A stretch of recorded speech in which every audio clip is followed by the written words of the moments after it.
streets of Cincinnati, welcome to the jungle!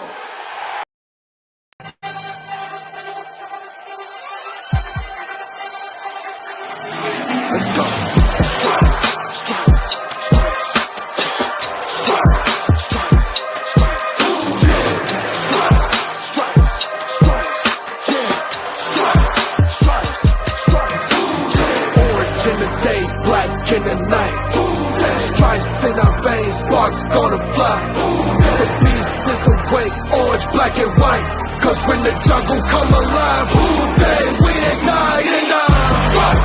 Cincinnati, we gon' rise and in the jungle we unite and dripping orange and black and white. All day when we fight, live and die in these stripes. Wake up the beast, every day is a feast. Time to bust it off the leash. In the jungle dripping heat, tigers strike the city streets. East side stand up, west side stand up. If you reppin' who they, time to put your hands up. Bengals stripes, we in it. New day, new age, yeah, we get it. Cincinnati jungle fitted. Who they in our house, we win it. Orange and black and white, we build it. Earn our stripes, you know we kill it. Bleed our colors, jungle dripping. Nasty, natty, yeah, we lit it. Lit the crowd, get the city loud. Yeah, we feasting now. Fit the pounce, make the city howl. Now we beastin' now. Thunder through the tunnel, from the sideline to the huddle. Stripes we tatted on the jungle when we flex that who they muscle on them. Stripes, Cincinnati, we gon' rise and in the jungle we unite and dripping orange and black and white. All day when we fight, live and die in these stripes. Stripes. Now who gotta move like it on? Stripes. Now who wanna move dancing on? Stripes. Now who wanna move on? If you got stripes and you let the city know you rock them, yeah we got them, yeah we fought them. Like that black and orange up on them. Bingo bottle, never stop it till the beast and know them. Who they rockin' with the diamond stripes, flossing on the ring. Cincinnati, she's our queen. We gon' show the world who king. Orange in the day, black in the night. Stripes in our veins, sparks gonna fly. The beast is awake, orange, black and white. Cause when the jungle come alive, who day we ignite and Cincinnati, we gon' rise and in the jungle we unite and dripping orange and black and white. All day when we fight, live and die in these stripes. Now who gotta move like it on? Now who wanna move dancing on? Now who wanna move on? All day when we fight, live and die in these stripes. Hey guys, what's going on? Welcome to the show. This is Sports with Strawberry Ice. I'm your host, the Iceman, Jeff Trunapole. And as always, I'm bringing you sports from a West Side point of view right here in the great city of Cincinnati, Ohio, home of Jackpot Joey Burrow and the AFC North champion Cincinnati Bengals. Now, do me a favor, if you found the show, hit that like and subscribe button. Smash that thumbs up. I'm up to 1,547 subscribers. That is awesome. You guys are rocking. So if you're watching on Facebook or Twitter and you have yet to subscribe to my channel, why not? Go to the YouTube channel, Sports with Strawberry Ice, hit the subscription button, hit the bell for notification, and every time I go live, you'll be notified. Also, exclusively in the YouTube chat crew, we're doing Super Chat. So if you want to make sure your question gets read by me or Joe Goodberry, give me a Super Chat. I would greatly appreciate it. Also, just to help support me and give me a Super Chat, I would greatly appreciate it. And as always, I'm coming to you live from the Ice Cave. The Ice Cave is brought to you by T Properties. T Properties, quality housing for quality peoples. Check out the website at www.tpropertiesllc.com for all your rental property management needs and your rental needs. What's up there, everybody in the chat crew? You got Crosby, you got Tim, Charles, Crowns in there, Augie, Haas, Greg Luther. What's going on, everybody? Glad you guys are able to join the show. And like I said in my tweets of the show today, this has been Goodberry week. Now, Joe's got a lot to step up for today because Glenn killed it yesterday. I'm just saying, for not really talking a whole lot of Bengals. We talked wings. We talked beer. We talked about putting guys through tables. It was a really interesting conversation. But today, we're getting down and dirty, and we're talking NFL draft. Let's get to Joe. Joe, what's going on, brother? What's up, Jeff? How you doing, buddy? Good, man. Good, man. I'm ready for this draft. I don't know about you, but I'm definitely ready for this draft. I actually could probably use a couple extra weeks. The season went a little long, and then free agency went a little long with the whole Lael Collins thing. Felt like that took forever for those few days to go by, and then I was able to dive into the tape. So I'm kind of late on a lot of these guys. Some of my takes are outdated or causing a stir a little bit, and then so I could use probably a few more weeks if I want to get to some of these lower ranked corners or tight ends or defensive ends or wherever we want to go here. But there you go. I'm it's exciting time. Hey, we got some stars here in the chat. We got some guy named Glenn Berry. We got Zim Huday in there. We got some.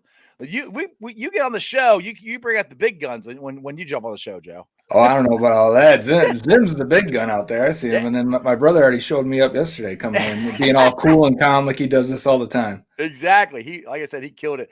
Zim and Ace, they started a new show yesterday called Cincinnati. It was pretty cool. So if you guys have that checked out, I'll definitely go check out my boys Ace and Zim on their new show called Cincinnati. All right, so let's get to this 31 here, and this is, you kind of brought it up yesterday, and I've been saying I wanted this guy. Probably when I didn't really look at the draft during the season, not much at all. I kept hearing about Linderbaum. So I started looking a little bit of stuff up about him. I'm like, hey, that'd be a good guy to get.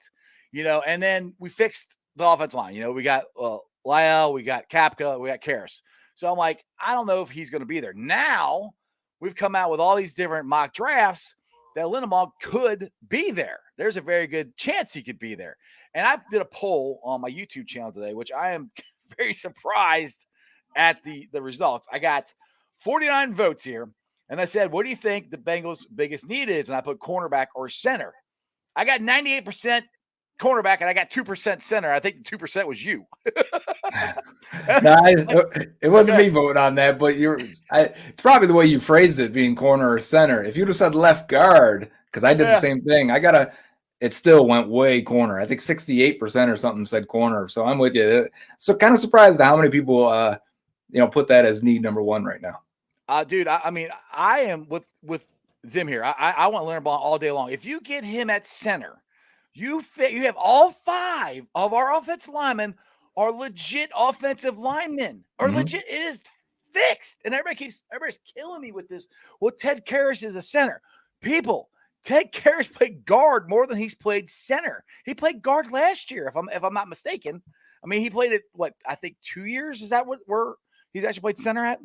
He's played some right guard. He's played some left guard. Left guard last year completely. Center for the Dolphins the year before that. And then when he finally got on the field the year before that was center and guard. So he is – I think they want him to play center, but I think he wants to be a center too. But I think when it comes to like a Linderbaum, if you get the chance to get him, things change. The reason you sign a guy with versatility and you tout his versatility in a Ted Karras is because that may be something you need to exploit, which means, all right, Ted, you got to go play left guard, which he played last year, and he was fantastic for the Patriots. So I when I look at it, I don't get too worried about where Karras is supposed to play. I've had the same comments, people telling me, well, Zach Taylor doesn't lie, and he said he's a center. Yeah, he's a center right now because he's the best center on the roster. Right. That's how coaches speak. That's how it works. Until there's a better center on the roster or your best 5, you'll always hear coaches talk about the best 5. Best 5 in that scenario, if you get a Linderbaum, is moving Karras to left guard. And, for the people that don't, maybe watch the film or don't know who Tyler Linderbaum is and why we started talking about him, I think a little bit more recently, like Tony Pauling of the Pro Football Network said he expects Linderbaum to be there in round 2, or if not the last few picks of round 1, which is obviously where the Bengals are. And then we had 2 mocks. I think it was Todd McShay and Charles Davis from ESPN and NFL.com, respectively. Both had them taking Tyler Linderbaum at 31. What does Linderbaum do? Who is he? What can he do for you? Why is he so highly touted? And why could he still be there? So that's 2 sides of it. If a guy's so highly touted, how is he still there at 31, right? So on film, when you watch him, super athlete. The guy is, anytime screens, or if he's got to get out in space, or if he's got to climb and get to a linebacker, you're drooling watching this guy. He would be their most athletic offensive lineman easily. And when you see the way he never misses on a second level block, when you've got to work in unison with your guard, get to that defensive tackle and then peel up and go to that linebacker and seal him off as your running back's cutting behind you, he is perfect. I don't know if I've ever seen him miss on one of these blocks. So like you look at that and you're like, wide zone, This man is an ideal center, looking like Jason Kelsey of the Eagles, former Cincinnati Bearcat, right? Yes, sir. Yes, sir. So you got to be able to reach. You got to have that athleticism to reach to get these three techs, get out, twist in front of them, torque, get your hands underneath, and flip them so your running back can get behind you. Linderbaum, A+ at that as well. Where does he falter? He's only 290 pounds, and he's got short arms. We saw this when he shows up at the combine. He doesn't work out. He didn't even bench press. He's got a sprained foot, apparently, from his last game at Iowa. Because of that, he's got 31 and some change inch arms on the short side of that. That is like extremely, that's off the grid for centers. You want a guy with at least 32, and that would be short. When people talk about Billy Price with short arms, he had 32-inch arms. So we're talking even shorter than Billy Price's arms. And then no workout. I'm against drafting anyone who doesn't work out because I want to make sure I know. I would think he'd be like a 95th percentile athlete. But tape has lied to me before, right? I've thought guys are super athletic and get on the field. Like, yeah, he's not too athletic. I wish he would have tested. That would be the case for Linderbaum. I would trust what I see on film and think he's a great athlete, but those are reasons why he would fall. So you've got a guy who you're worried about his size, not just length, but weight. You're worried about his strength. I mean, he could bench at any time now with a sprained foot, you would think. He hasn't done that yet. And then you worry about him not testing completely and how that affects his draft stock. And that's how you get pushed down. Plus, we should say, because I've had these comments as well, a top 15 player shouldn't be there at 31. That should give you pause. Centers don't get taken that high. The highest centers go 20 in that range, maybe 18 sometimes, maybe 20 in Frank Ragnow's area. Bengals taking Billy Price at 21 is like the maximum you take a center. So like dropping 10 picks isn't that crazy for him. Yeah, exactly. And the thing is, before the short arms thing, he was going to be up there in the top 10, top 15. I think for everything that I was hearing. Yeah. And I know everybody is when we hear the short arms, it freaks all Bengals fans out because of Billy Price.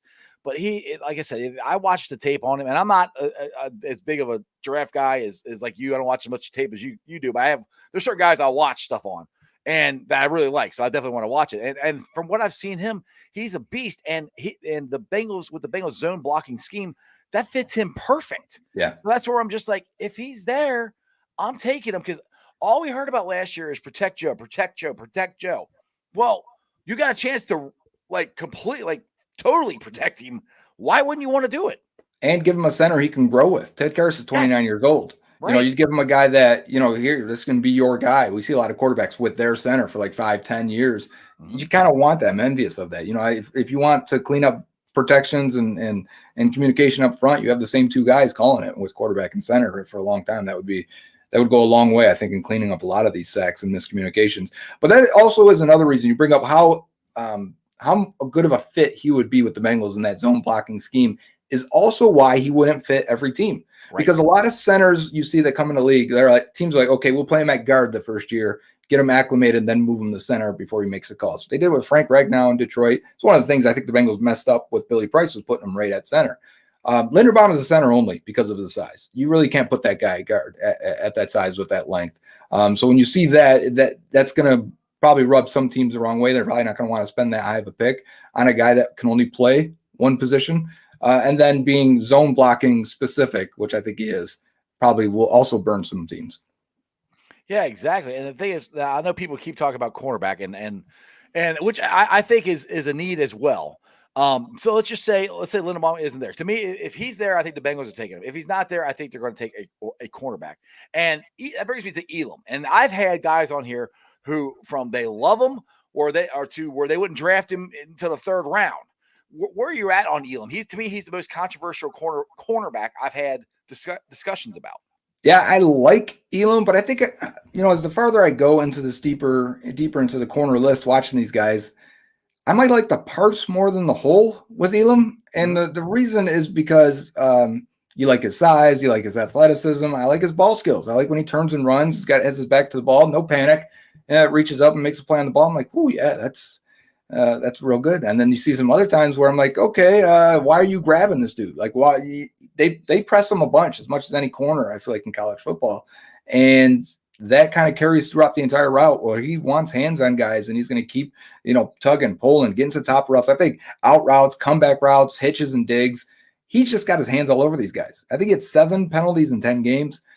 You just don't want to be at almost 1-for-1 rate of giving up penalties. It kind of The way he grabs reminds me sometimes of Drake Kirkpatrick. Mm-hmm. And as a cover guy, and to equate these guys to Bengals players, so I think some general audience can know who we're talking about. Type is almost a William Jackson in coverage, where it's like, okay, I like the parts, and there's times where I'm like, whoa, that boy looks good out there. He's doing some work. It's hard to beat him over top. Keep testing him because I feel confident. There's other times where I'm like, all right, just give up that catch and moving on to the next play. Okay, then it seems to not bother him to let up an 8-yard out route and just keep moving.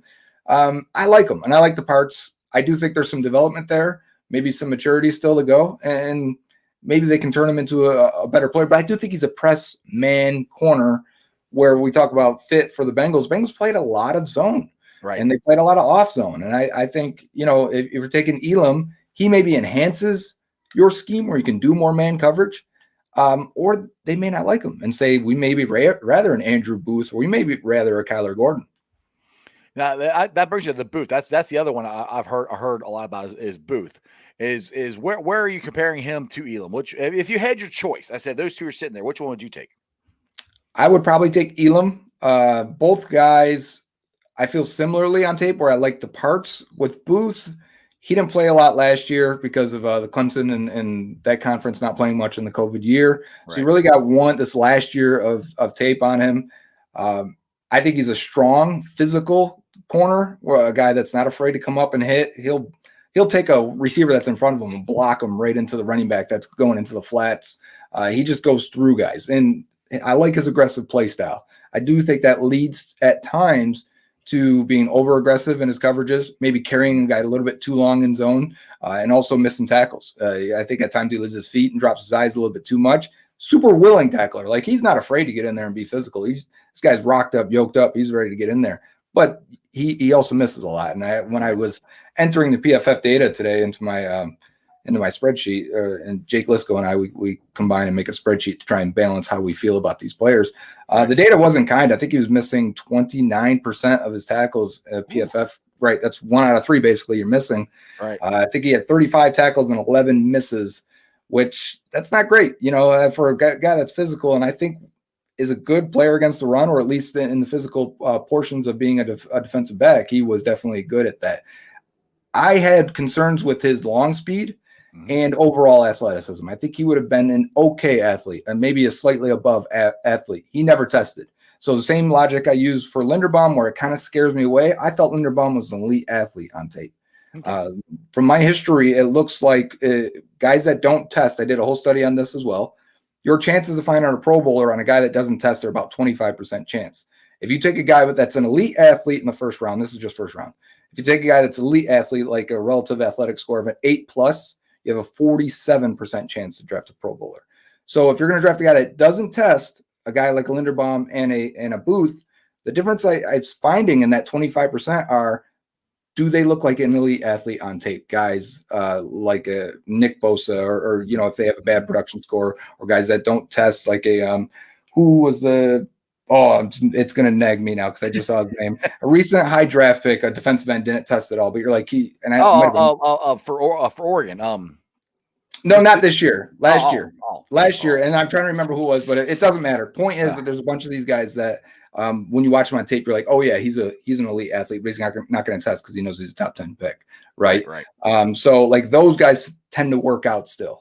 And I think Linderbaum's more of that, where Booth is kind of the one that scares me a little more, because I didn't think he was a tremendous athlete. I don't think he would have tested well. I think he's kind of not testing because of that.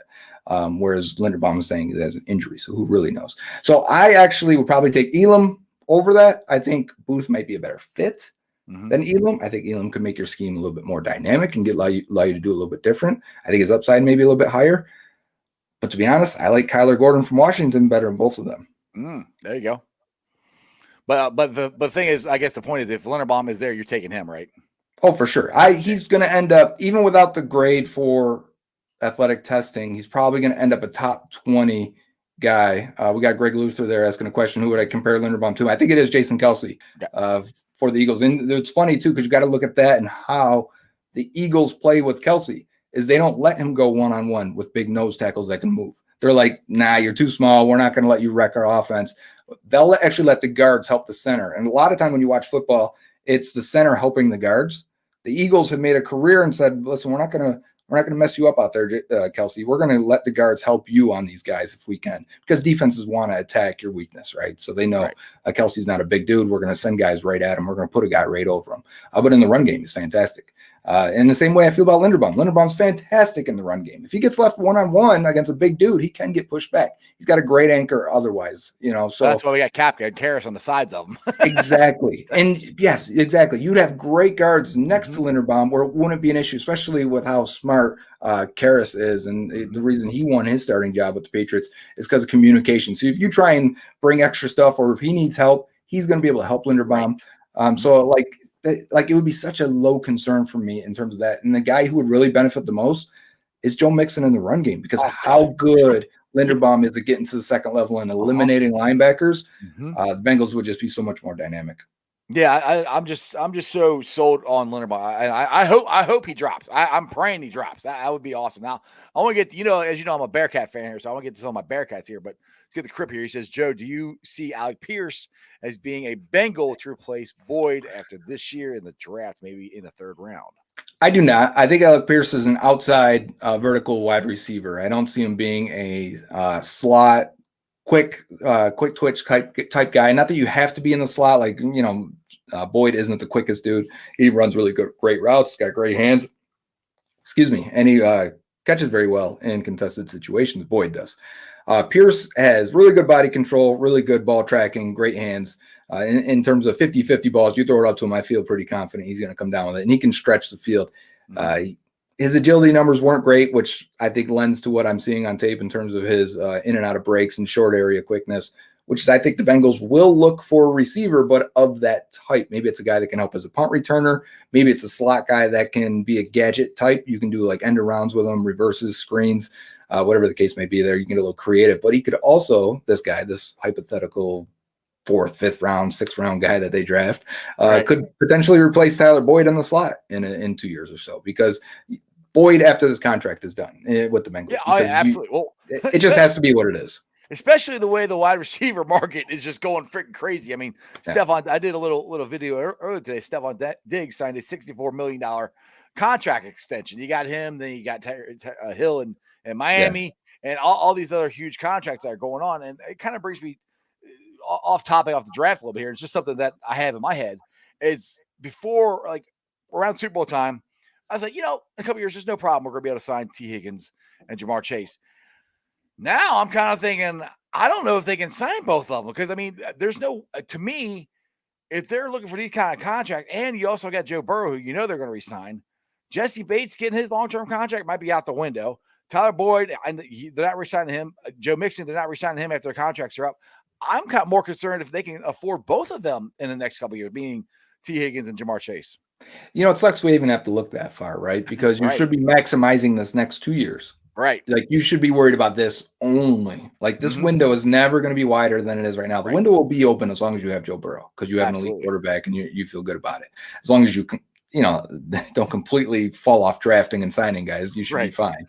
Right. But the 2-year window that you currently have before you have to extend these guys that we're worried about, while they're cheap, you should be. They got $12 million still in cap space. The Bills just did this extension with $200K in cap space, $200K, and they give a $64 million deal to Stephon Diggs. Now that created more cap space because they turned his salary into a roster bonus and created $10 million. We don't know the numbers yet, but that's probably what they did, is create $10 million in cap space. The Bengals can do these. They can do the same things. They could actually extend Jesse Bates and lower his cap hit and create even more money. While I'm with everyone that's worried about that future, the reason we're worried about that future is because we're seeing it right now that they did a lot in free agency, but did they do enough? I would say no, because we're sitting here worried about corner. They need a starting defensive tackle. They lost Larry Ogunjobi, and they need to replace some snaps there. They need a left guard still. I still think they might be able to get crud. The cornerback from New England. Stephon Gilmore. Thank you, Stephon Gilmore. I kept want to say Stephon Diggs. That's not the right name. Maybe he's a 1-year deal. Yeah, I mean, and I don't think it would happen until after the draft, to be honest. I don't think they're going to sign anybody else until after the draft. But sorry, go ahead. The numbers for corners after 30 are not promising. Those guys tend to fall off. It's why you see a guy still out there like that. But he's still played at a good level. I think if it happens, it'd probably be a 1-year deal because the Bengals don't sign 30-plus-year-olds. But again, this is like they should be changing how they do it because they're in a unique window that they haven't been in with a lot of cap space still. Go sign these guys. Even if it was just a depth, Fabian Moreau, Washington corner, fifth guy, you should be actively still trying to fill out this roster a little bit more than Trey this. Flowers. Right. There's plenty of guys, and maybe they want to go in a different route than that. Fine. But I still feel like corner needs another player. 3-tech D tackle. You have BJ Hill, and that's it. There's not another guy on the roster, and you probably need 2 more guys that can play defensive tackle at that position, not just nose tackle like Reeder and Shelvin and Tupou really are. You need to add more bodies to a lot of this team. I think tight end is kind of weak. I think your 4th, 5th, 6th receiver, they could be off the roster if you make good draft picks or sign other guys. So depth-wise, I'm still real concerned and hoping they still come away with a couple guys right before the draft. All right, since you brought up tight end here, Greg wants to know tight end mid-round fit for the Bengals. Yep. Let me pull up. I'll pull up my sheet real fast so I don't say the wrong name here. I did watch tight ends, and I just finished out their grading sheet, and I'll give you a couple names mid-round that I like. I like Charlie Kohler out of Iowa State. He's one of the few guys here that is 6'7", 252, so he's got size. A lot of these guys are pseudo receivers that are 6'4" and 235, 245, and they're kind of light, but Kohler actually has size to him. 6'7" will make you a good red zone target. Indeed, and he ended up being a 91st percentile athlete, 81st percentile in his production scores. So, I mean, like, if you like him on tape, go watch Charlie Kohler. If you like him, which actually PFF grades are really high on him too, go ahead and turn the key on that guy wherever you feel it's worth it. There's a couple other here. Greg Dulcich out of UCLA I like, and I don't know if he's going to be there, and this is a guy that was being talked about on Twitter a bunch today. Jelani Woods out of Virginia Tech. He's a 10 out of 10 for a freak athlete. Looks like a power forward. You could just throw it up to this guy. He's probably going to go. I feel like those guys that get drafted or that test like that, because that's the underrated thing about tight end. It's one of the most conclusive data points is if you have a very athletic tight end, they end up being a good player. You need that speed. If you run anything slower than 4.75, not only will the Bengals not draft you, you're not going to be a good receiver in this league. So you can just eliminate all those guys. It has almost never happened that a 4.75 plus guy ends up being a good receiver. So you need the speed, you need the size, and I like when they have college production at a high level. And there's some of these guys like Trey McBride and others that did it at a smaller school. But a guy I was trying to talk about, Jelani Woods, when you test the way he does and look the way he does, I think he's going to get pushed up into mid-round 2, and I think that's going to end up being too high. All right, Dale here wants to know, ranking for the Bengals at 31, Trey McBride, Nagobi Dean, Kyler Gordon, David Ojabo, thank you, and Piron Winfrey. Yeah, I would probably – this is tough. I'd probably have Kyler Gordon number 1. And Nakobe Dean number 2, Trey McBride number 3, and the hard ones I'm thinking of the last 2 because Ojabo is a defensive end from Michigan. Mm-hmm. He basically played 1 year, had a good year, super athletic, tore his Achilles at his pro day. So you're not going to get him until December, and he needs reps. I mean, he's raw. So what are you doing with that pick? If you make that pick there, the guy's not going to help you this year at all, and he's going to waste a year of development as well. And he has to develop and get better already, even before he hurt his Achilles. Exactly. So I think it's going to push him into mid-round 2. Perion Winfrey, defensive tackle from Oklahoma. He only ran his 40, and he ran fast as hell, like a 4.83. He looks like a linear defensive tackle, which means he's a bit tight-hipped, but a bit high cut, so I don't think his agility would have been very good at all. That's why he didn't do those tests. And when you watch him at Oklahoma, he has got no pass rush plan. He's just going to go and be an athlete and try and win. And he does win a lot because he is an athlete. But against the run, I think it was a lot of it is that conference and what Oklahoma was asking him to do. But I don't think I've ever seen him defend the run once in any games I put on, not one time. And he's just not going to do it, or they just don't care. Right. But they kind of need an athletic pass rusher inside, and I could see that pick being in round 2. What was the other guy that we didn't talk about? Nakobe Dean, linebacker from Georgia. Yeah, he's kind of undersized, but he's like a Swiss Army knife for that defense, a really good defense at Georgia. I don't know that I want to take a linebacker, even though I do like him a lot. I just don't want to take a linebacker. Need a linebacker. Our linebacker room is pretty good. I mean, I think we're pretty set. I think in a couple of years we're going to have to, because I don't think we're going to Right. keep everybody. But right now, Pratt's in the last year of his deal. They may extend him if not, but you also can all like Dean did so much in coverage as a blitzer. I mean, just doing they could enhance what they do on defense and play with more 3 linebackers and maybe that defensive tackle hole that they have. Maybe they don't worry about it and do more 3-3-5 defense and use 3 linebackers instead, which I think, yeah. It's kind of hard to project their draft this year because I think like John Sheeran today from Right. Cincy Jungle had a great video. I don't know if you saw it on Twitter, but he talked about if we're so worried, and this kind of goes off your last question too, we're so worried about Higgins and Burrow and Chase and extending those guys. And even if we feel confident they do sign all those 3 and they're spending $100 million on 3 players, how do you fill out the rest of the roster? And how do you do it and keep it as a good team or good enough to keep those guys carrying this team? And he makes a good point. Like you shouldn't be, maybe it's not drafting to fill corner and defensive tackle and left guard.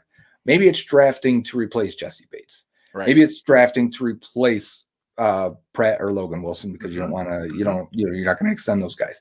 Maybe it's drafting to replace Tyler Boyd and move him or get him off the roster so you can extend these other players. And I like that. That makes a lot of sense. So you're not drafting to win right now. You're drafting to keep the roster afloat with talent that you project to lose. So if you made a list of guys we cannot lose and guys we're comfortable losing, well, then you're going to start drafting those positions of the players you're comfortable losing. Exactly. And that's funny because that's exactly what I've been saying because I am worried about Joe Burrow, T. Higgins, Jamar Chase keeping these guys. And that's where I said we draft for depth because they're not going to be able to keep everybody. They're just not, age. Especially with the defense of all the free agents that they signed, that's where they built the defense on is mostly free agents. They have to be able to replace these guys with younger guys, cheaper guys, because Joe Burrow, Jamar Chase, T. Higgins are going to cost you more money. They're just going to. And that's exactly what I've been saying is draft for depth. Now, I'm saying that I still am the draft Lindenbaugh number 1, the 31. I want him if he's there. But that's my philosophy that I've been saying the last couple of weeks is to do that, is to draft. And people are like, you don't have to worry about the future. I'm like, you always have to think about the future. You always do. If you're running a football team or any kind of business in general, you have to think about the future. And that's where the Bengals are at. And that's where I think they've done such a good job with the contracts of the guys they signed. None of them are huge money. I mean, Ted Karras, everybody's like, oh, he's a center, he's great. But yeah, they didn't. I mean, nothing against Ted Karras. He's a really good player. They didn't pay him a ton of money. I mean, Lyle Collins, I think he's got the exact same amount of money he got with Dallas. And they can cut him anytime now. Yeah, exactly. They really did not spend a lot on any of these guys. They're all very affordable. The cap hits are a little bit high because that's how the Bengals structure their contracts, but really they're not getting huge money on the O-line. And that's also why, if you look at it like how to build and plan the roster, Jonah Williams is really the only guy they're going to have to extend or make a decision on. These other guys are going to play out their deals and then be gone because they're on their second deals, right? Or in third, depending on how you look at Lyle Collins. But because they're in the second half of their 20s, when they get to 30, 31, you just let them go. That's how it works. You're buying second contract players. The only real draft investment on the offensive line is currently until they get Tyler Linderbaum at 31, right? Exactly. It's going to be Jonah Williams. But it's also why Linderbaum makes sense. Is because Jonah would get an extension, and then 4 years later, Linderbaum would get the extension. These guys, other guys would be gone. So you'd really only be paying 2 guys on the offensive line. So when you look at it that way, I think what they did in free agency makes a lot of sense. None of them inhibits what they want to do in the draft at all. You want to take an offensive lineman, there's still an open spot. You want to draft a corner, there's still a spot there with Eli Apple only getting $4 million a year. And at defensive tackle, even BJ Hill is probably the biggest contract they gave out. But this guy's 26 years old. He's going to play his 4 years and then be gone. Fine. And again, you need another D tackle to play next to him. So I think it leaves them open in a lot of ways. Now let's get back to some of the comments here. John Wick, and of course we can get back to my Bearcats here. And I actually got into a little Twitter conversation with James Rapine today about Kobe Bryant. And I think they did a mock draft Monday. I know you were on the show yesterday. Monday they did a mock draft, and they had Kobe, they had a chance to draft Kobe in the 3rd round. They decided not to because they thought he was more of a 4th rounder. And I'm like, hold on a second here. Like Kobe Bryant, like he had Sauce Gardner on one side. So they never threw to Sauce. They always threw to Kobe, and Kobe held his own. And yes, it's the American Athletic Conference, yada, yada, yada. I understand that. But to me, if Kobe's there in the third round, I'm taking him all day because I think there's a shot by the end of this year he could be starting over Eli Apple. And there's nothing against Eli Apple. I mean, maybe Eli Apple gets even better, improved upon what he did last year. I don't know, but Kobe can give him a run for his money, I think. What's your thoughts? Locals could be overrating some Cincinnati Bearcat guys. I think that they're maybe a little bit right. There is some of that. I know how it goes. Just like we get a lot of questions about Ohio State guys, and sometimes they're a little overrated, and depending on where some guys fall one way or the other on their fandom there. But I do like Kobe Bryant, and maybe he is a third or a fourth rounder, but I think that is the range. I wouldn't nitpick too hard. If I haven't drafted a corner by the third round and he was the best guy there, that wouldn't be a problem. I think we'd want someone more athletic. I'll give you the numbers we got here. He's a 56th percentile athlete based on his testing. You'd probably want a faster, more athletic dude than that, in most cases. But again, we're talking third or fourth round, right? So we can't get too picky. The guys are going to have some issues. The good thing about him is production scores, which take into account his tackles and plays on the ball. So passes defense, interceptions, forced fumbles, solo tackles, and it's a market share thing. So how many tackles do you have congruent to your teammates around you? And the way this is predictive and it has predictive value for how these guys produced in college and how well they're going to produce in the NFL. He comes in at 77 percentile, which is pretty good and above average. So you got those two things for him. Here's a nugget for you, though, as I was putting in PFF's data today. His completion percentage against Kobe Bryant was 44%. So far, it's the best of the 10 guys I put in. Right. You want to throw at Kobe Bryant, you're throwing at 44%. That's pretty good. He graded really well. You're making me smile, Joe. I like that. I know. He had an 85 coverage grade this year from PFF, 83.6 against the run. He was really, really good against the run. And as a tackler, 81.1, which is also the highest of the 10 corners I have in here. So I do think he could fit in a lot of ways. When I watched him, I thought he's fine. I thought he's a mid-round pick guy that maybe could be a little bit more. I was hoping he was going to test really well and then be a second-round pick, because his numbers are really, really good. Right. And so, if he's a third-round pick, I got no problem there. The other guy, I have no idea who he is. I haven't watched him at all. I've got nothing on him. So with that question there, sorry, buddy. You tell me all about him, I'll listen. Yeah, I wasn't sure who it was. I knew who Kobe was. That's why I just asked that one. The other one, I was like, I don't know. All right, we got one here from Hoss. He goes, I'm starting to like Marcus Jones, cornerback out of Houston, more each time I think about it. Some because he's a punt returner. That's exactly why you'd be interested is because he's a punt returner. Not that he's a bad corner. I'm going to bring up his stuff too real quick. But he's an electric punt returner. Like this, you instantly get a guy that probably since Pac-Man Jones has been that dangerous as a return man. But he's a slot corner, I think, and that's the problem. So, where's he going to go? Yeah, I think there's a chance he goes second round because of that return ability. Maybe it's third round. Maybe it's, Bengals pick so late in the second. All my evaluations of what I think is each round is kind of off a little bit. But maybe it's a third round pick. And at that point, do you really care if the guy's a slot guy or outside? You draft him, and someone's going to play. Someone's going to get hurt. You're going to figure it out. But again, on Marcus Jones out of Houston here. So the other thing about him, why he's a slot, he's 5'8", 174. So 5'8", the Bengals have anyone under 5'10", 94% of the corners they've drafted since 2001 have been above 5'10". He's got 28.9 inch arms. The Bengals have never drafted anyone under 30.75 inch arms. Right. I've got all this data here for you, Strawberry. Right. I like it. Right. And these are what I call thresholds. So if they're below these thresholds, you can usually eliminate them. And I'll do an average, the average tight end they drafted came up the one year. It was Drew Sample. They drafted Drew Sample. You can usually get a pretty good idea of the guys they're looking at by eliminating the players that are below their thresholds. And it's a loose thing. So sometimes a guy's still there in the fifth round. And you're like, what, screw it. I don't care if his arms are 29 inches. Right. We'll take him because we think on tape he's a second round player. But Marcus Jones also, he had an 82.7 coverage grade from PFF, 86 is his cover grade, 83 versus the run, 89 in 2020. So he's even better in 2020, and he had a 49% completion percentage against him. So he was good in coverage. But I think he's a slot guy. His best value to the Bengals would be as a returner until Mike Hilton's gone in 2 years, and Jones would be the guy there. So I could see it happening that way.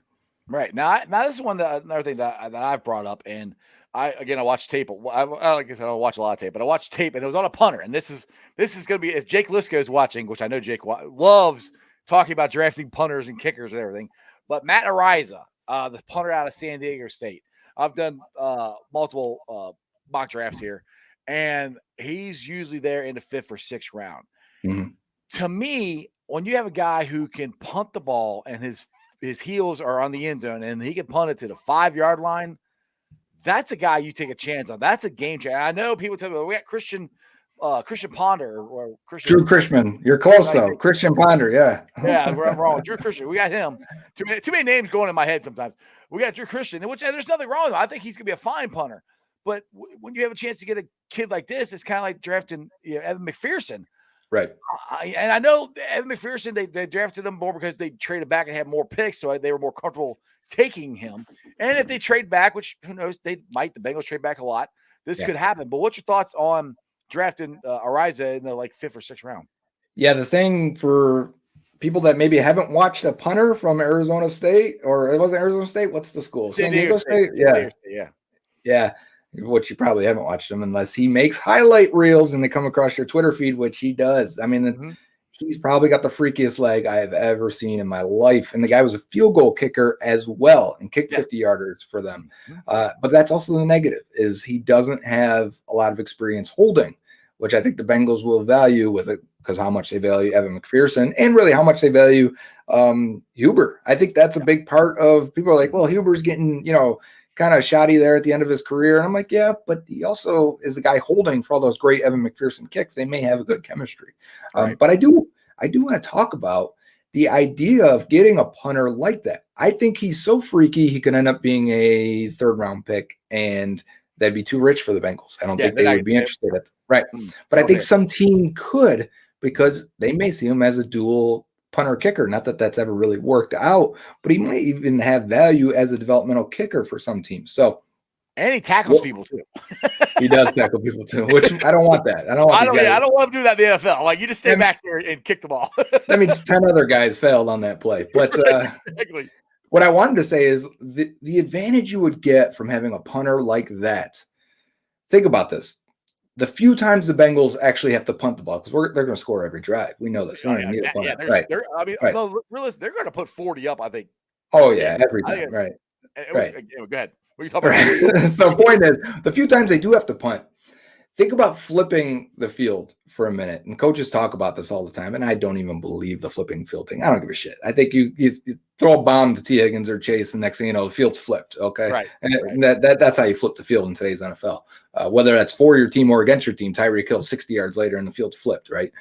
Point is, when you do have to punt, and if you can bomb one and get a team inside the 10, and you're nowhere near the 50, because I don't want to punt from anywhere from the 45 in, and I'm talking about our own 45. If you're near the 50, I want to go for it. And the way the Bengals operate, they're going for it. 4th and 1 to open the Super Bowl. They went for it, remember? Didn't convert it, but they don't care. That's how the league's going. So the only time you need a punter is when you fail from the 40 and back to your own end zone. And that's when you flip the field. So the guys with the strong legs, if you're punting from your own 25 because you failed on your drive completely, you go 3 and out, and you're punting, and you can get them instead of them getting the ball at their own 45, where now they're basically in scoring position, the other team, because they're going to go for it on 4th down, likely convert. They're going to be in field goal range within 3 plays. Instead, you put that team at their 20, and now they have to drive and actually drive in order to get points. The flip there is so big because you only have to get to the 40-yard line for the Bengals to kick a long field goal, because they have such a weapon in Evan McPherson. That would be a 57-yarder. They could probably even go to 45 on some of these. He's going to hit at 60 in his career. He's going to eventually. Yeah. He's a young man. He's just a kid so far. But you see my point there on the advantage there. Now you're flipping. You're getting that team out of field goal position, and you're almost always in field goal position with how explosive they were on offense and with Evan McPherson. I mean, that swing could be 3 points a game, and that can be all you need to squeak out 2 or 3 more wins. And that's probably way overvaluing what a punter can do. But the guy is so rare. But the way the AFC North and the AFC in general is stacked right now, every little advantage you can get is going to help this year. Because Joe, I'm calling the AFC the varsity, and the NFC is the JV. I mean, everybody's going to the AFC, So every little advantage you can get, I'm taking. I mean, you're going to have to. I think this advantage only really maximizes because they have McPherson.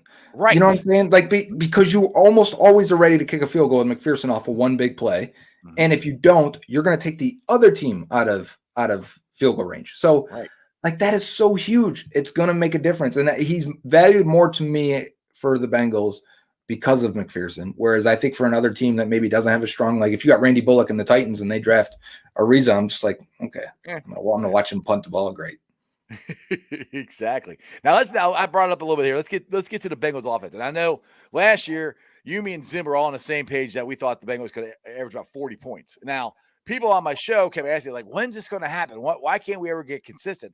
And I kept saying once our offensive line gets consistent, and the times when the Bengals offense exploded, that's when the offensive line played the best, you know. And now that we have, just with the guys we have, we're not talking about line of ball or any of that stuff. The guys we have right now, Joe, we got a chance. There's a very good chance we can average 40 points a game. Well, 30 is a lot. 30 should be the aiming point. Right, right? How about cutting them to 35? You'd be like the greatest show on turf with 35. Which sure, I'm with you. Let's do this shit. Like I'm not. Right. I'm shooting for 30, where they were at just 28 or some change in between of there. A more consistent 30 to 32 points a game, you're going to win 12 games. And that's what the Chiefs, Bills, these are what these top offenses are averaging. So if you can get to that range, and because you're going to be playing so many good quarterbacks in the AFC, you better be ready to score 30 on any point. You better have the output of being able to score 45 at any time. And I think that's what you mean there. I want to have the high upside of scoring 40 all the time like they did against the Ravens, right? Let's keep doing that. That's the offense I want to see both times. But you're right. And I think it was the offensive line that held him back. Obviously, Burrow coming back and regaining his strength and health had a lot to do at the beginning of the year. And then Higgins missed a chunk of time, which I think affected Jamar Chase and the rest of the passing offense.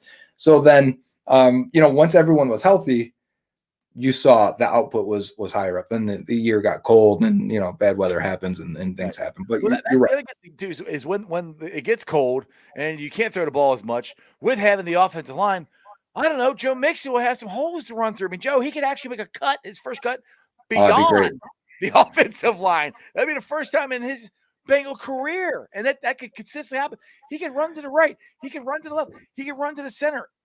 There's going to be holes for Joe Mixon to run through. And to me, I don't think he's going to get any more carries. I think there's going to be more quality carries. Oh, yeah. That's definitely. Yeah, it's going to be. So I think his average is going to be higher this year than it's been in any part of his career. Oh, I agree. This is the best offensive line he's ever had, and he runs well in Frank Pollock's scheme. We've seen that now for 2 years. I agree. I don't want more carries, more running, and that's kind of the way of the past. I'm going to offend some people that may be 45 and older.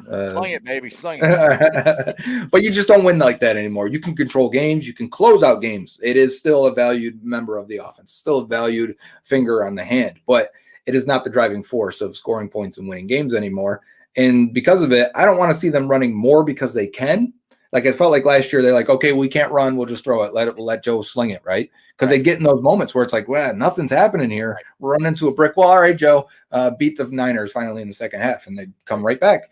Right. So I don't want them to be like, okay, we're running fine. We're running 4.5 a clip. We're good. Let's still roll with it. Now, if you can, great, keep doing it. But running game by its nature can be erratic. It could be a 9-yard run and then a no-yard run, and that's your 4.5 average. That's how math works, apparently. I don't know. I didn't go to college. But the point is, right, the point is I don't want them to lean on the run too much or become more of a running team because now they're more equipped to run. I think, to be honest with you, in terms of the players they've acquired, Kappa and Collins are better run blockers than they are pass blockers. I think if you got a Tyler Linderbaum right now, he's a better run blocker than pass blocker. They are still all collectively upgrades at what they had out there. Absolutely. Right, for in pass blocking. But those guys' strengths are in the run game. So I think you could become a much better running team without being a more frequent running team. And I think that's how you become a better offense. Yeah, now one other thing, actually, let me bring up Augie's comment here. I want to get to Hayden Hurst, but he said when Mixon gets 20-plus touches, we have a ridiculous record. I don't know what the record is offhand, but I know it's pretty high. What's the thing about that is, though, can we talk about that while we got a minute? Yeah, go for it, man. That's kind of a false stat, right? When you guys run the ball because you're winning, teams run the ball. When you're winning at the end, you start feeding them carries. Like every running back in the league, every team in the league when you have 20 plus touches, they got a winning record. Doesn't matter. Right. Bengals had a winning record when Mixon had 20 plus touches when they were winning 4 games a year. It's because you do that because you're winning or because you're keep the ball away from them. Right. Right. Yeah. You're in control of the game. You're trying to run the clock. So that's just kind of how that works. The record is strong, but it also is just reflective of the games. Right, exactly. So with the way the offense is going to run this year and the offensive line, I think that record is going to increase for Mixon. Oh, yeah. We're going to win a lot of games, and when you get the lead, you play keep away, take the air out of the ball. Go ahead. You know what the other part is? Because remember how many games they come out and started real slow, right? Oh, yeah. And we'd be like, what is going on? Like, you think of the Lions game. They blew the Lions out, but we're sitting here after a quarter like, God, what's wrong with this offense? Fire Zach Taylor if you're on Twitter at the time. People are losing their minds. But as part of it is because they typically came out and wanted to run the football and establish a physical offense. They still have that mindset of doing that. And so now when you could be a more efficient running team, next thing you know, you're up. Because that running game is not killing your offense in the first half the way it was plenty of times. They're going to come out and probably be a more effective running team, allow to get to, and we even were talking about the benefits of the passing attack. They couldn't get to a third read. It was bing, bang, run, right. Joe, or try and make something happen. And Joe can have a 5-step drop. That wasn't even the arsenal last 2 years. Think of the last play in the Super Bowl. And I know you don't want to, but please. But yes, I know. For the point here. There's 2 guys were open. Both of them. Go ahead. So you look at the play and you look at a pre-snap and you see we've got middle of the field closed. But we've got double slants, and you can normally take that if it's man coverage. I can take the outside guy. And you got Chase on the right, lined up one-on-one with Ramsey, and Ramsey's pressing, and he hasn't pressed all year. They're like, okay, based on this, I'm going to take my double slants on the left side, and that's Burrow's how he's got to think about it because the offense is that bad that and that's how offense is today. You predicate where you're going with the ball based on the pre-snap read. As long as the defense doesn't change it as you're snapping, they're going to rotate into something different. You got to be able to quick think, okay, that's not it. Bang, I'm going the other way. What the Rams do there, so Joe is going, okay, I got double slants to the left. He's in with a flat concept too. I should have mentioned that too. Uzama could have been open there. But point is, so he takes a snap, bang, okay, still single coverage. I'm going to the slants. He goes to turn. They doubled both guys. That happens sometimes. The Rams knew what the Bengals were going to run, and they jumped on it and tried to cover it up. So Burrow goes, okay, boom, I'm going to turn and go to my right guys here because everyone's to the left. And I think he's going to chuck it up to Chase if he can, which in an alternate universe, man, that's such a great play and a great feeling. But the point of that is because of the way the offense was structured, it was basically be clean on your pre-snap read, confirm it post-snap, get the ball out. That's all you have time for. Mm-hmm. And because he couldn't and didn't, you look at the way that Quentin Spain was beat at left guard, right? He gives up the outside shoulder. The one side don't get beat on, he got beat on. And Donald is a freak. He's the best defense player I've ever watched, right? He won that game. He took it over. Yeah. But Quentin Spain is told on that play to jump set, which means as soon as a snap, boom, get out, get your hands on the guy. You want to make contact instantly. You want to stall him, and the ball's going to be out. So 3-step drop, ball is out. They're all expecting the ball to be out. Once he misses, tried to get a shoulder, he thinks the ball's out. I mean, in his defense, I know he got beat by the best player in the league, but in his defense, all year the Bengals have gotten the ball off and vertical routes too. I actually posted like 6 touchdowns the Bengals threw this year on the same concept where Burrow takes the snap, bang, throws it, and the left guard's getting beat on a jump set the way Quentin Spain was, or the right guard. I was both in there. So point being is the offense was so built from the O-line to the receivers to the quarterback that you can't get to read number 3. That's it. You get back there, you throw it. If not, you run or make something happen or you scramble, you dance around in the pocket like a crazy man and try and find someone open. And he did that a bunch, and they were successful with it. Now they'll actually be able to build an entire offense with this offensive line. And they'll actually be able to go and say, okay, these are your first 2 reads, but if it's not there, comfortably get back to your backside guy and hit the touchdown and win a damn Super Bowl. Oh my God. My God, I can see it. I can see it. Dude, that's why I was so I've told this story before, but when they were going after Lyle Collins, I was on vacation. Of course, the week I'm on vacation, I didn't do a show. That was what last time I was going to have you on, and I couldn't get it to work out that Friday. And I'm dying trying to find out what's going on. I'm like, man, if we get this dude, because I wanted them to trade for him. I was always worried if he got to free agency, he was going to cost too much money and we weren't going to get him. But they got him. And Joe, I've never been more happy to have a right tackle ever in my entire life. I mean, he's the best right tackle we had, I think, in my opinion, since Willie Anderson. I mean, yeah. that's kind of the right And tackle. Andre Smith was decent. I'm glad you said that because people always go like people consider Andre Smith a bust. Like he wasn't a He wasn't bust. bust. No, wasn't the left tackle that they thought he would be at first, but he was a fine right tackle. He didn't need to be left tackle. We had Whitworth at the time. Right.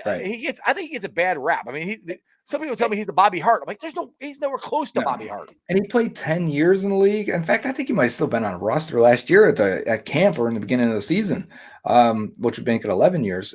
Mm-hmm. He was at his height when he was healthy and in good shape, because that was really the biggest issue. He was a fine right tackle, actually, and their offense was humming, and he wasn't the weak link. In those years, it was Russell Bodine at center, and before that, a little bit Kyle Cook, Nate Livings. It wasn't Andre Smith. Andre Smith was fine. Yeah. The weird part about it was he was rotating with Dennis Roland and Anthony Collins. I remember that stuff. Yep. Yeah, and so it always made you go like, "What are they doing? Why don't they trust him?"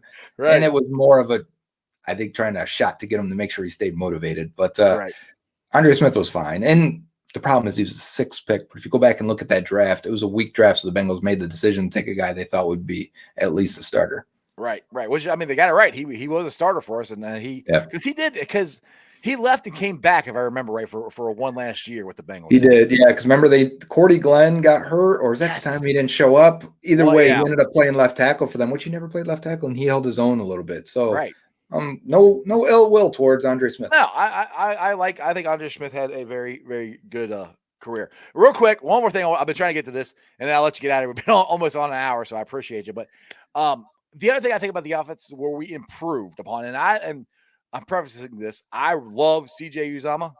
He's one of my favorite Bengals, but I think Hayden Hurst is going to be a better receiver and a better fit for this offense because of the things he can do as far as his route running. They can split him out wide. They have multiple facets to his game. Now, other than blocking, he's not as good a blocker as CJ. But that's another reason I think our offense is going to be even better than last year because we have Hayden Hurst. Yeah, I like Hurst for those reasons too. I do think he's a little more athletic, a little more fluid, and runs better routes, and he's got strong hands. And not that Uzomah doesn't, but I think Uzomah had his best year completely. I mean, I don't think anyone would disagree with that. I just mean I think that's his upside. That's his maximum. Hurst had his best year 2 years ago with the Falcons before they drafted Kyle Pitts last year, a really high freak player, right? And because Kyle Pitts is that kind of move tight end, and Hayden Hurst is that move tight end, the difference being a wide tight end is the guy that's on the line and he's going to block and he's going to be Drew Sample, right? That's what his role is, versus a guy that you're going to flex out wide, put him in the slot, block a little bit on backside stuff, or climb him to the second level, or he's giving help more often to help out the right tackle or whatever. That's where Hayden Hurst is. That's where Uzomah turned more from a move guy into a Y guy. He really got much stronger. He ended up being a really good blocker. If you remember coming out of Auburn, he was coached. He didn't have a tight ends coach there. Yeah, I was about to say, yes. He had a running backs coach teaching him how to block in the position, which you could see that development needed to happen, and why it happened over that long career he had with the Bengals. He ended up being a fine second contract for them, actually a decent deal. I do think they can get a little bit better receiving with Hurst. It seemed like connection with Burrow and Uzomah was just there. So hopefully that same thing. I mean, CJ caught his first touchdown pass, I think. Yeah, if we can't really quantify how much of that connection really impacts the chase and Burrow, maybe we'll see that at tight end too. And maybe, we'll see how the Hayden Hurst, Joey Burrow connection develops. But it's also why I think they may be a little bit less versatile with that tight end position, because he can't do everything Uzomah did in terms of being physical. Right. True. All right. Well, like I said, you've been on almost an hour. I appreciate it. So hopefully when the Buffalo Bills play the Cincinnati Bengals this year, you and Glenn we're here. Can make the trip down. And like I said, I was telling Glenn yesterday, we're going to have the Buffalo Cincinnati Olympics. We started by throwing an orange arrow through a table. That's going to be the opening ceremony. And then we're going to do like a dildo toss and all kinds of things. Yeah. Buffalo does, So it's going to be a great time. So I think we should definitely tweet they it don't, out. Wait, are you saying they don't toss dildos in Cincinnati? I'm not saying it hasn't happened. I just don't know of it. I wouldn't put it past Cincinnati at all. Okay, so they're tossing that at Tom Brady. Right. Who would Cincinnati fans toss a dildo at? Oh, it would have been Ben Roethlisberger. Yeah, easily. It should have been a toilet seat. Right. Damn it. Why didn't we think of this? I don't know. Oh, man. Too late now. We'll just have to toss it at Taberski now, because Yeah. he's gonna be a great quarterback for them. Anyway, I'm glad. Only thing I'm worried that Desmond Ritter. I am praying he does not get drafted by the Squealers. I will have to stop rooting for him then. Yeah, that'd be funny. I was gonna say throw out massage oil to the Browns for Watson. Oh my goodness, we get into so much. We haven't got into that. We in trouble. That, but we could talk for another hour or so. But anyway, Joe, I appreciate you. Tell everybody where they can follow you at and whatever else you got going on, buddy. Don't follow me. Don't ask me any questions. None of that stuff. That's it. If you're so inclined, if you like this he's kind at of Goodberry Ice. yeah, if you like this sort of thing, this is how I kind of am at Joe Goodberry on Twitter. So, real quick, I was going to ask you, what's your favorite wing place in Buffalo? Duff's. They're one of the two most famous. They get a bad rap for some reason, kind of been a little commercialized and sprung out around the whole area, but I still think they're good. They're just not a very meaty wing, but I think their sauce and their frying is perfect. I heard you tried to make some Cincinnati chili for your Super Bowl party. It worked. It was good.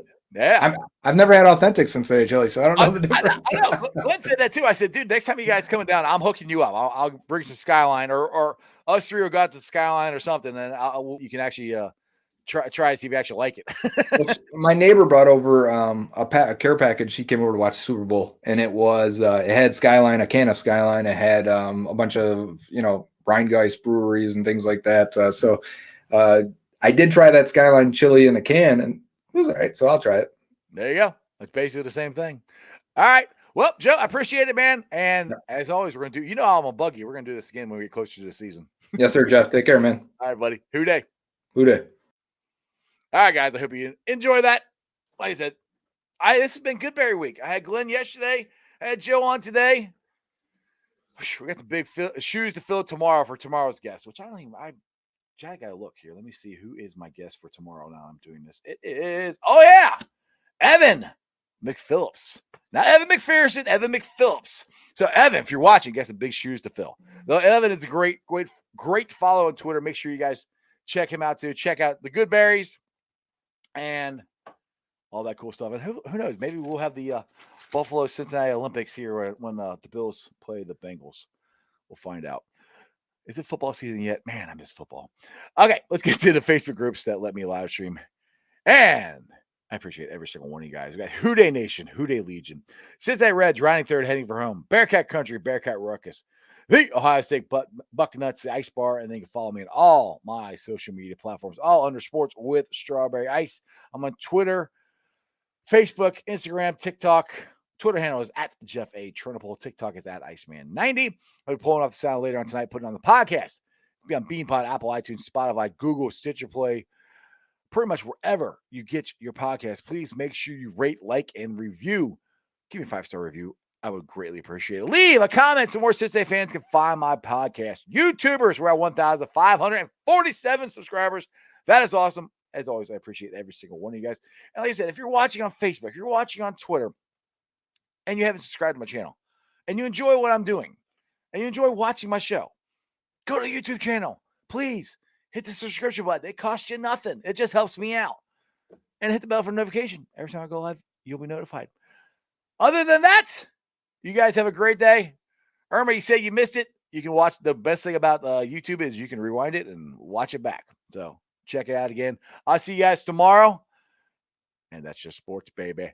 See ya!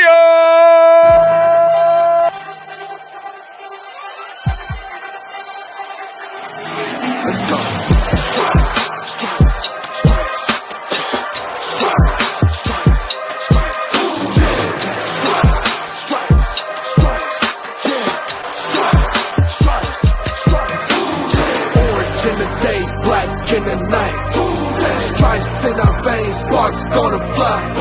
The beast is awake, orange, black, and white. Cause when the jungle come alive, who day we ignite in stripes. Cincinnati, we gon' rise in in the jungle, we unite in dripping orange and black and white. Who day when we fight, live and die in these stripes. Wake up the beast, every day is a feast. Time to bust it off the leash. In the jungle, dripping heat. Tigers strike the city streets. East East side, stand up. West side, stand up. If you reppin' who they, time to put your hands up. Bengals stripes, we in it. New day, new age, yeah, we get it. Cincinnati jungle fitted. Who they in our house, we win it. Orange and black and white, we build it. Earn our stripes, you know we kill it. Bleed our colors, jungle drippin'. Nasty, natty, yeah, we live it. Lit the crowd, get the city loud. Yeah, we feastin' now. Fit the pounce, make the city howl. Now we beastin' now. Thunder through the tunnel, from the sideline to the huddle. Stripes we tatted on the jungle when we flex that who they muscle on them. Stripes, Cincinnati, we gon' rise in in the jungle, we unite in drippin' orange and black and white. All day when we fight, live and die in these stripes. Stripes. Now who gotta move like it on? Stripes. Now who wanna move crossing on? Stripes. Now who wanna move on? If you got stripes and you let the city know you rock them, yeah we got them, yeah we fought them. Like that black and orange Apollo, bingo bottle, never stop it till the beast and know who they rockin' with the diamond stripes, flossin' on the ring. Cincinnati, she's our queen. We gon' show the world